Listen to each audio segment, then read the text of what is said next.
On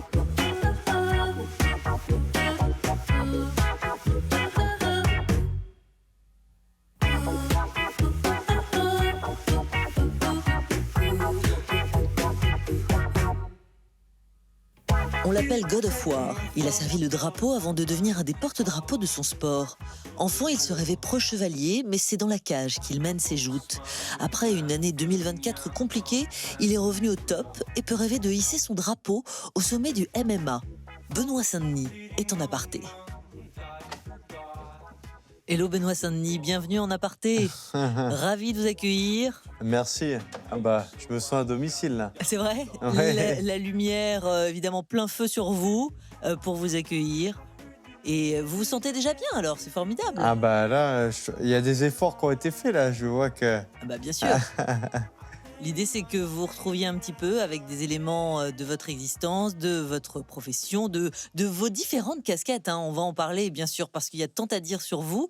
Et puis, pour que vous soyez parfaitement chez vous, si vous regardez droit devant vous, vous êtes presque... Je ne sais pas si vous avez cette vue, vous, de chez vous. Alors, c'est une très très belle vue de Bayonne. Hein. Eh oui, c'est Bayonne, évidemment. Et cette vue, on l'a lorsqu'on est côté cinéma à Bayonne. C'est une très très belle vue.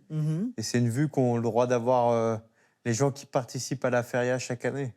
Vous avez grandi à Nîmes, si je ne fais pas erreur. Alors, j'ai été beaucoup déplacé depuis que je suis enfant parce que mon père était militaire. Et donc, au gré des mutations, on a fait quelques localisations. Mais mes 5 premières années sur cette terre elles se sont passées dans le Gard, à Nîmes, effectivement. Qu'est-ce qui vous équilibre à Bayonne, là où vous avez élu domicile? Qu'est-ce qui vous correspond là-bas? À Bayonne, j'y ai passé 5 années d'aventure. Ça a été mon premier travail, mon premier métier au sein des forces spéciales au 1er PIMA à Bayonne. Et puis, c'est le sport collectif que j'aime le plus, le rugby. Cette atmosphère un peu sud-ouest, rugby, et puis les amis que je me suis fait là-bas. Et aussi mon premier professeur de jiu-jitsu brésilien qui m'a remis dans les sports de combat et qui m'a amené aujourd'hui où je suis. Tout ça cumulé, quoi. Alors, vous êtes, c'est notamment le 6 septembre dernier, devant un public bouillant. C'est là que vous avez remporté brillamment votre combat contre le Brésilien Mauricio Ruffi à l'UFC Paris. Je vous installe très confortablement dans le canapé et on va évidemment regarder, parce qu'il y a des images, parce que ça a vibré, cette soirée. Comment vous avez d'abord ressenti ce public parisien, cette frénésie, cette ambiance? Ça a été un moment de joie incroyable. Je pense que ça fait partie des moments pour lesquels j'aime le sport en général, le sport français. J'ai toujours aimé les vivre en tant que spectateur. Alors là, vous avez vécu là, en tant qu'acteur. Là, vous étiez évidemment au centre de la cage. On va en parler. Si je dis cette cage, vous me corrigez pas, c'est un octogone. C'est évidemment le lieu où vous combattez. Parce qu'on parle là aujourd'hui de MMA, acronyme signifiant arts martiaux mixtes.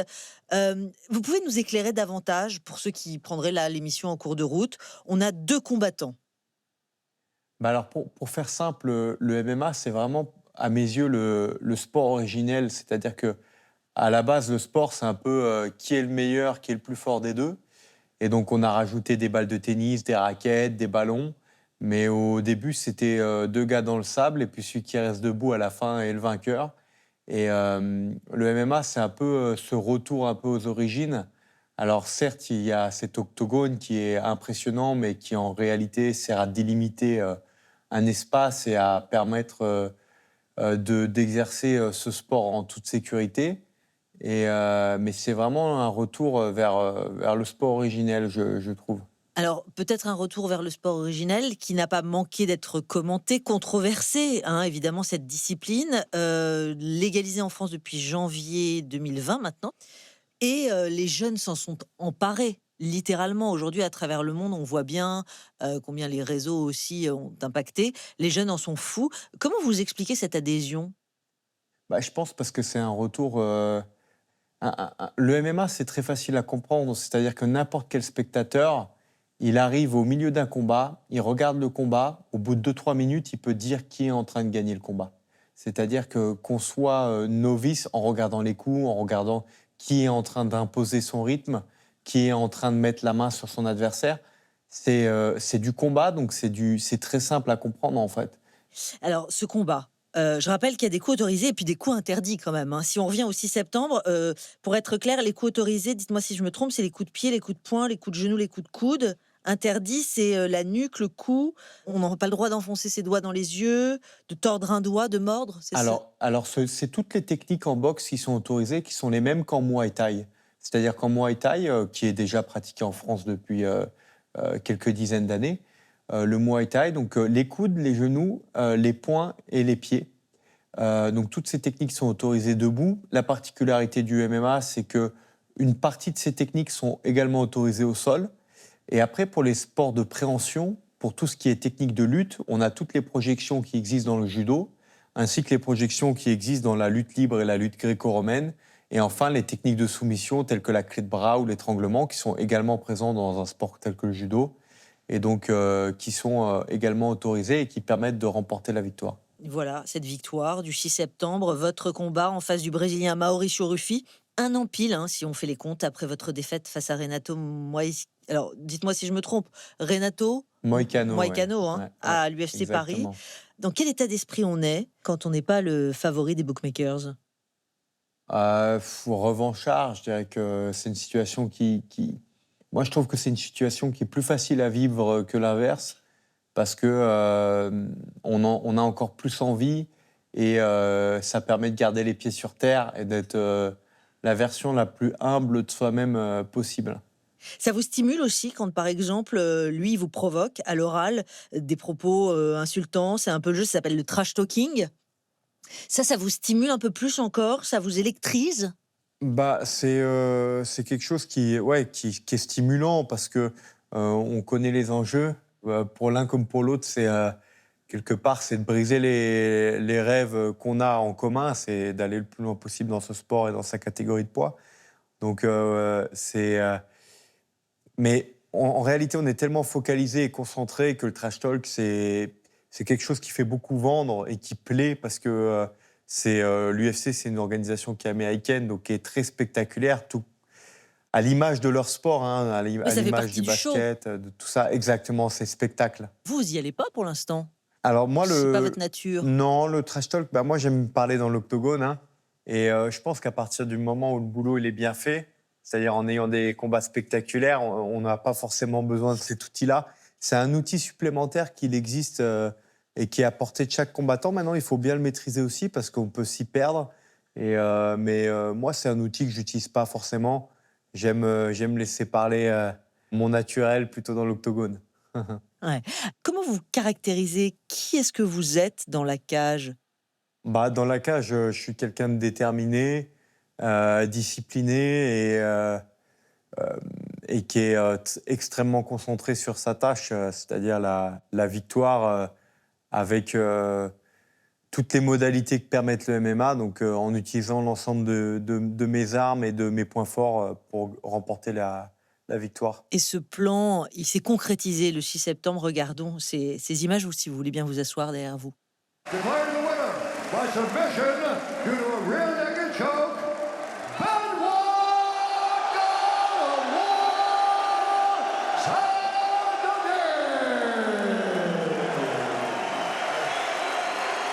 Alors, tout d'abord, j'aimerais remercier ma femme parce que je suis papa pour la deuxième fois depuis un mois aujourd'hui. Donc, c'était les cadeaux de un mois de Clovis, mon fils.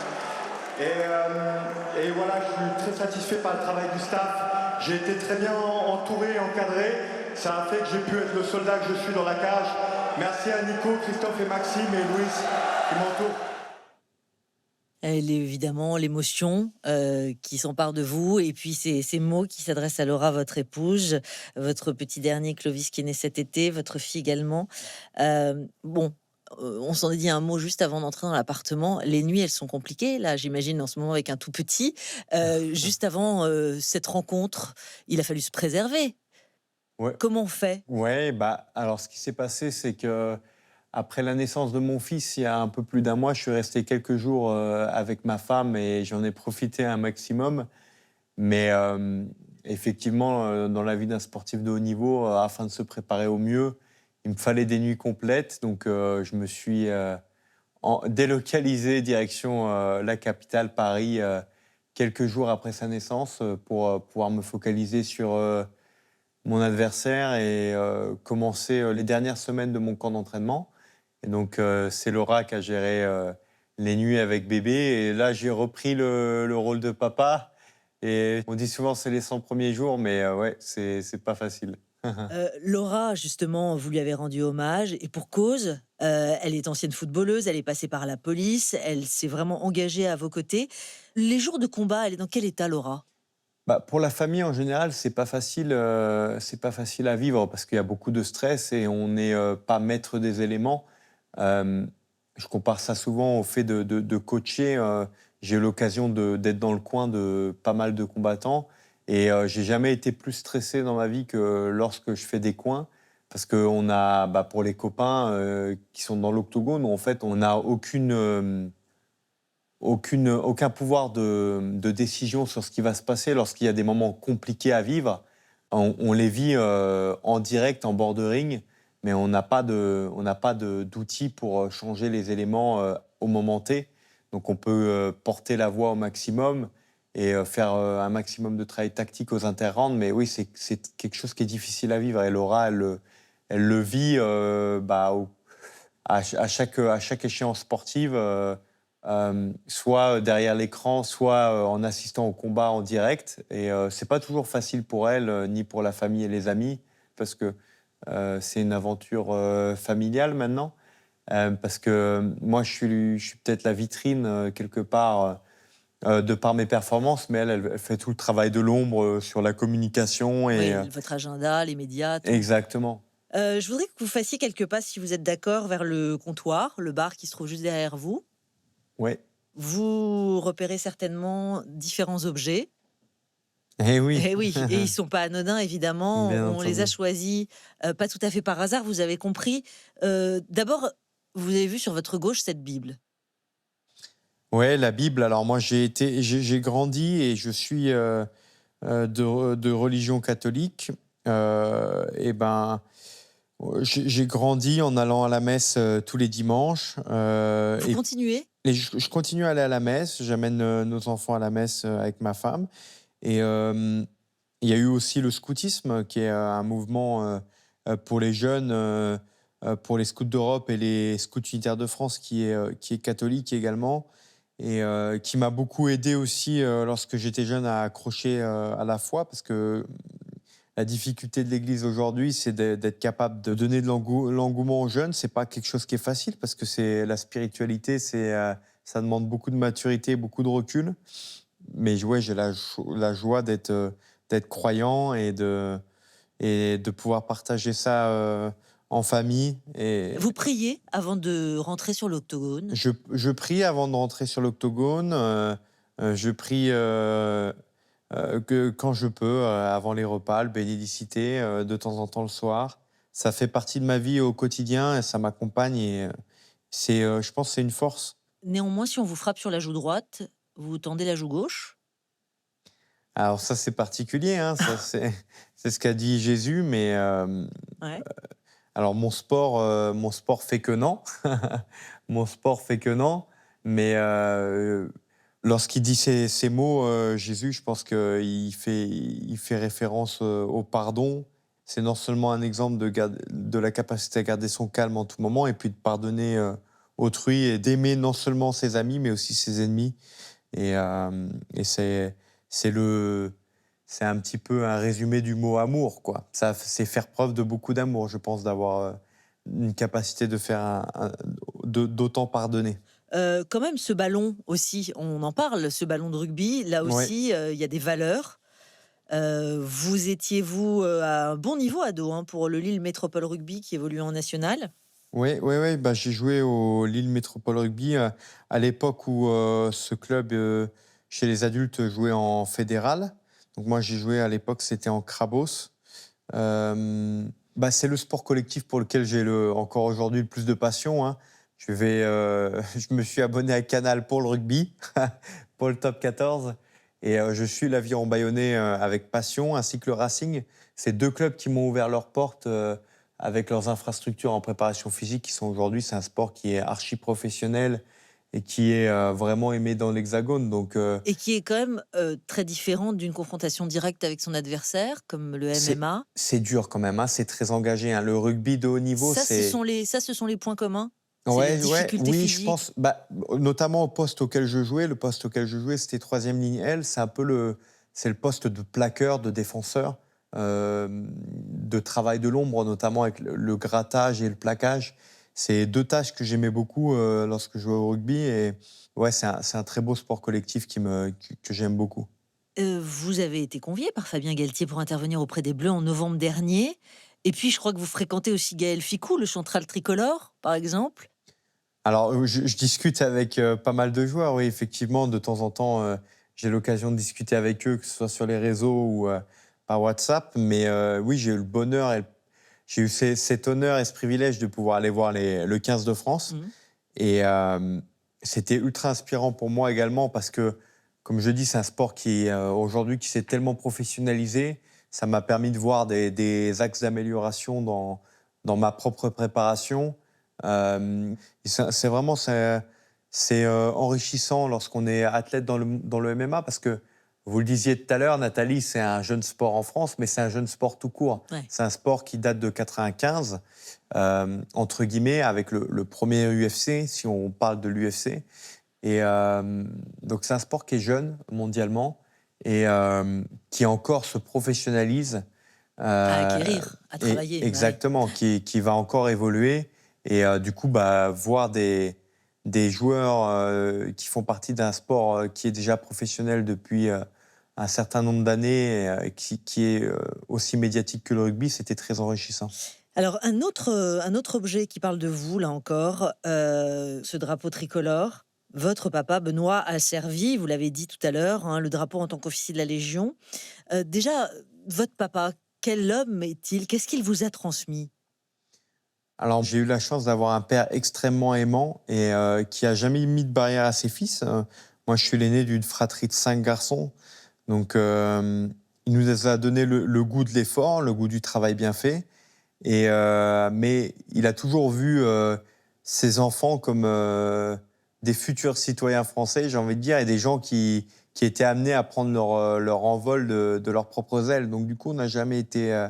on l'a toujours pris comme exemple. En fait, il a mené par l'exemple, je dirais, avec une éducation où on n'a vraiment pas manqué d'amour. Et tous mes frères se débrouillent très bien, d'ailleurs, dans ce qu'ils Ouais, font. on voit cette photo de famille derrière vous avec vos frères. Ouais. Je crois qu'il y en a un qui est pompier. Alors, il y a un médecin, le deuxième est médecin, il rentre des Antilles, là.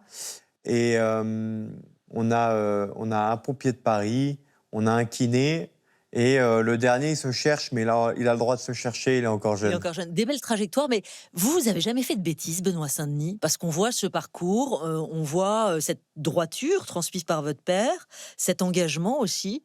Il n'y a jamais eu de bêtises, Si, il y a eu des bêtises. par exemple. Des bêtises de gamin, ça, il y en a eu. Picoler trop, sortir avec les copains, des choses comme ça, des bêtises de jeunes, ça, il y en a eu, bien entendu. Mais si par bêtise, vous entendez commissariat, il n'y a pas eu de comico, Nathalie, ça a été ça. Bon, alors vous bossez bien aussi au lycée, vous avez eu votre bac S, vos parents vous espéraient à Sciences Po, et puis vous pris votre envol, vous vous êtes engagé pour l'armée.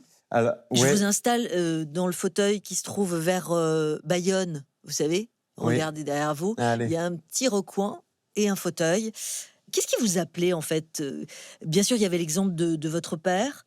Vous aviez envie d'aller voir ce qui se passe sur le terrain. Je voulais faire partie de l'élite guerrière, l'élite de combattants en France. Et donc, depuis l'âge de 14-15 ans, je savais que je voulais faire partie des forces spéciales françaises, de par le prestige des missions dans lesquelles ils peuvent être employés. Donc, tout ce qui va être la libération d'otages, le contre-terrorisme et la protection de hautes personnalités politiques ou militaires françaises, telles que le président au Mali, à Tombouctou, par exemple. Protection qui avait été réalisée par le groupe auquel j'appartenais. Et voilà, donc j'avais envie de faire partie de cette aventure-là, parce que ça me faisait un peu penser à cet esprit chevaleresque de la table ronde avec on va dire, une élite de combattants rassemblés autour de mêmes objectifs. Vous vous êtes engagé dans le premier régiment de parachutistes d'infanterie de marine de Bayonne à Mhm. 18 ans pour 3 mois.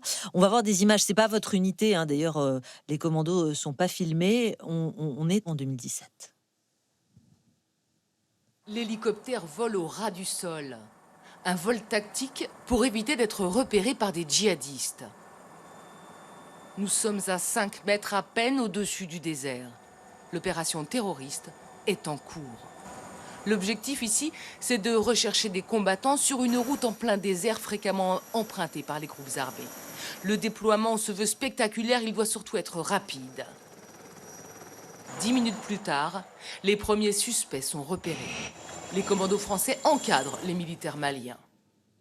Euh, Vous avez mis votre vie en jeu au quotidien. Comment on se prépare à ça? Et comment on envisage les choses quand on est confronté à ces situations? Je pense qu'en réalité, on ne se pose pas vraiment la question. On s'entraîne pour éviter justement ça. On sait que ça fait partie des risques du métier, mais on pense pas vraiment à la mort. Hein, ça fait pas partie. Mais qu'est-ce qui vous manque le plus dans la vie de militaire? Peut-être le côté aventure, le côté de partir à l'étranger, de s'entraîner dans un but précis, surtout de faire vraiment partie du monde réel, parce que lorsqu'on est sportif, on sert indirectement euh, les autres parce qu'on embarque tout le monde dans une aventure qui est folle et j'en suis très heureux, mais on combat aussi beaucoup pour soi, pour sa famille, pour ses proches. Lorsqu'on est militaire, on sert les intérêts de son pays, donc c'est une autre mise en valeur importante également, je pense. Alors ça va durer 5 ans, jusqu'en 2019. Et là, à la fin de votre engagement, alors que vous avez une carrière tracée, hein, avec une sécurité de l'emploi également, vous décidez de tout plaquer pour tenter l'aventure du MMA. Comment est-ce que ça vient télescoper votre quotidien de militaire? Qu'est-ce qui se passe? Alors moi, en 2017, j'ai toqué à la porte de Masterless, c'est le club de jiu-jitsu brésilien de mon coach Christophe Savoca, de mon coach de sol. J'ai renoué avec le plaisir simple de faire partie d'un club de sport de combat et puis surtout voilà, de l'adversité, du 1 contre 1, du jiu-jitsu brésilien qui m'a beaucoup plu. Sport dont je suis tombé amoureux rapidement. J'ai des résultats en compétition rapidement et j'attaque la boxe peut-être 6 mois après avoir commencé le jiu-jitsu brésilien. Ça me plaît également et je me dis, tiens, comment je peux mélanger tout ça? Je découvre le MMA. Je suis passionné, je découvre le MMA du coup en 2018. Je fais une première compétition amateur que je remporte et j'ai envie de me tester du coup chez les professionnels. Je fais quelques essais dans des clubs professionnels, ça se passe bien. Et donc je ne signe pas de contrat, effectivement, j'arrête l'armée pour préparer un premier combat qui sera rémunéré effectivement 400 400 euros. euros, c'est ce que j'allais Ouais, dire. ouais. Et là, vous vous dites pas dans quoi je me lance, parce qu'il va falloir remonter étape par étape quand même. Bah, effectivement, je pense que c'est ce que se dit ma mère et les gars du régiment, mais mon père, lui, il m'encourage à faire ce que j'aime. Et puis bon, le credo du régiment, c'était quand même qui ose gagne, donc ça aurait été ne pas le respecter, de ne pas tenter l'aventure. Et puis, on a un système en France qui fait que lorsqu'on a travaillé, on peut bénéficier du chômage. J'en ai bénéficié pendant 2 ans. 2 années, c'est les 2 années qu'il m'a fallu Pour vraiment vous faire connaître. pour aller à l'UFC depuis mes débuts pro. Donc, Et vous devenez d'ailleurs très populaire après ce combat que vous allez perdre, hein, pour autant, face au Brésilien Eliseu Zaleski dos Santos. Beaucoup de coups, vous ne renoncez pas. Vous dites même que vous trouvez une forme de plaisir dans cette joute. oui, j'étais fier après 2 ans et demi après mes débuts professionnels, de quand même donner un bon combat dans cette catégorie qui n'était pas la mienne, contre un gros client. Donc j'étais satisfait et ça m'a lancé à l'UFC. Ça vous a lancé à l'UFC, vous traversez l'Atlantique. Au Madison Square Garden, en présence de Donald Trump, vous allez jouer votre combat contre l'Américain, Matt Frevola. Ouais, c'est ça, il est bien 14e mondial. Et puis, ce combat, il aurait dû vous propulser vers les sommets du MMA. Sauf que ça se passe pas exactement comme prévu. L'année suivante, elle est plus contrastée, 2 défaites. 2024, quand vous regardez en arrière, c'est très récent. Vous en dites quoi de cette année-là? Bah, c'est une année qui m'a remis les pieds sur terre, hein. Je fais un premier combat dans des conditions très compliquées contre Dustin Poirier qui se passe mal.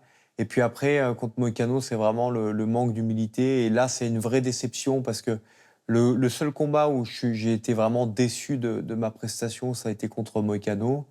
Je fais vraiment une très grosse contre-performance, chose qui m'était jamais arrivée, notamment au premier round. Et je rentre vraiment dans le combat à partir du deuxième, mais il y a des coupures au visage qui font que le combat sera arrêté à la fin du deuxième round par le médecin. Et voilà, très grosse déception, de la déception parce que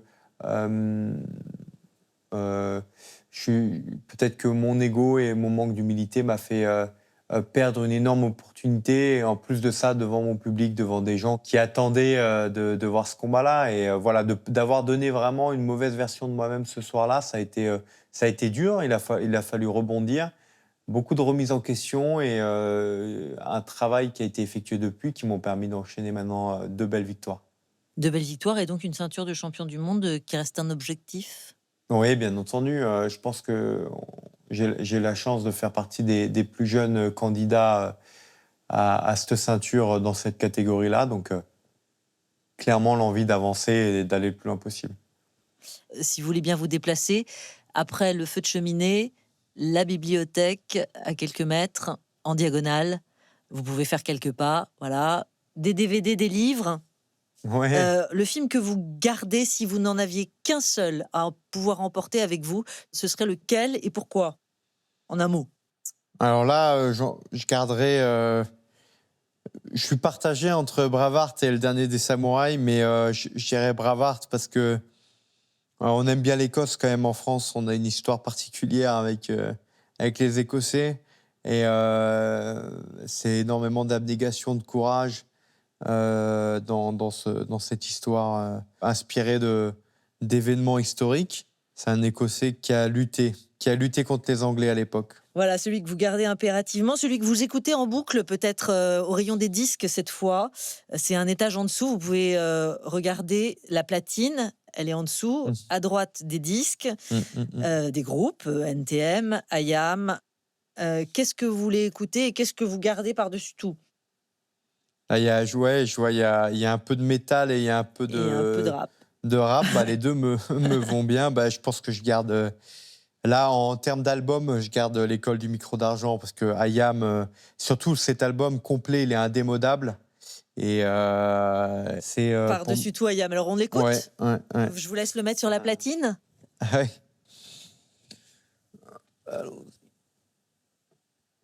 Alors... Voilà. L'enfer, quelle est leur motivation première? L'enfer est sur terre, le blanc, le noir ne sont pas roses. Faut-il encore que le sang coule? Ces mots reviennent sans cesse, mais le problème demeure. L'enfer, et quelle est leur motivation première? L'enfer est sur terre, le blanc, le noir ne sont pas roses. Faut-il encore que le sang coule? Ces mots reviennent sans cesse, mais le problème demeure. Si vous tendez le bras sur la droite, derrière la platine, il y a un appareil photo, Benoît Saint-Denis. Là, c'est le jeu de l'autoportrait. Regardez à votre droite, l'appareil photo, il est juste à côté de la platine, juste à côté des disques. Oui. Voilà, vous êtes bien placé. Et là, l'idée, c'est de nous laisser un petit autoportrait. Je vous laisse appuyer sur le bouton rouge qui est de l'autre côté. Ok.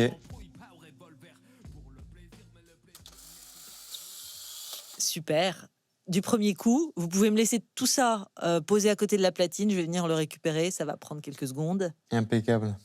Merci beaucoup, en tout cas, Benoît Saint-Denis, d'être venu nous voir ici en aparté. Merci Nathalie, c'était un plaisir Quelle trajectoire. Et C'est elle ne gentil. fait que commencer. Vous l'avez dit, vous êtes jeune dans le MMA, donc on va vous suivre partout en France, évidemment, et puis de l'autre côté de l'Atlantique encore, pour d'autres combats, d'autres spectacles que vous nous offrez. Merci beaucoup Merci à vous, Nathalie. d'être venu. Je vous raccompagne en haut des marches. Merci à vous. Cette victoire récente avec un public qui vous a soutenu bouillonnant. Merci à vous, Benoît. Je viens vous saluer. Merci, en je courant. vais peut-être garder les clés de l'appartement. Hein. On va voir ça, on en parle. Salut à vous. Au revoir. J'ai besoin d'un break, cette fois-ci c'est clair. Quel est leur but, leur guerre, leur motivation première? D'ailleurs mes mœurs ça sortent pas avec ces railleurs.